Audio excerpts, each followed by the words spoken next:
Well, in general, there were very few people of color who lived in East Germany, far fewer than in West Germany. In West Germany, the largest number of people of color would have been the arriving Turkish guest workers from the early 1960s onward, who in many cases were practicing Muslims, who of course had a kind of a liminal status as people of color in the sense that Turkey was officially part of NATO, and at some point in the not too distant past, almost, started a path towards joining the European Union. So, the story of whether or not Turks, should be counted within the larger category of European and white is a long one.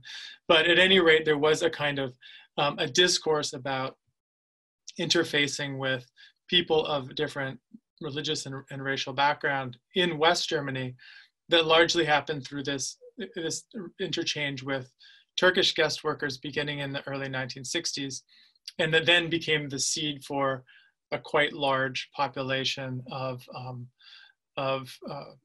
people of Turkish background, especially in the larger cities of West Germany.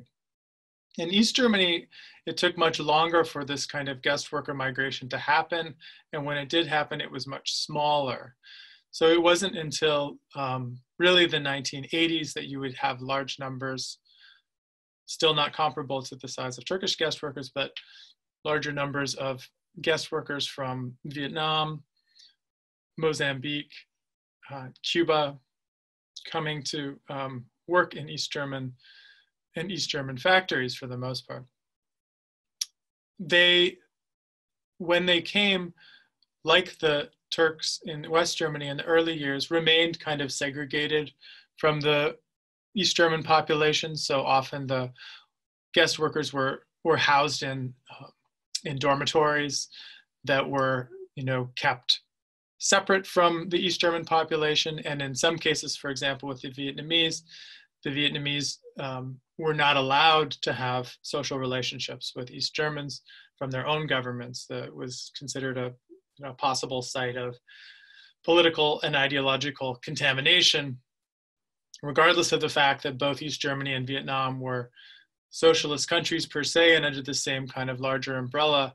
There was a lot of tension between the varieties of socialism that were practiced within the larger socialist camp, and a lot of paranoia on the part of socialist leaders wanting to keep a tight control on their own citizens. So even after there were a smaller cohort of guest workers of color arriving in East Germany, even then it wasn't as if people were, joining each other for, a beer or a potluck on Friday night.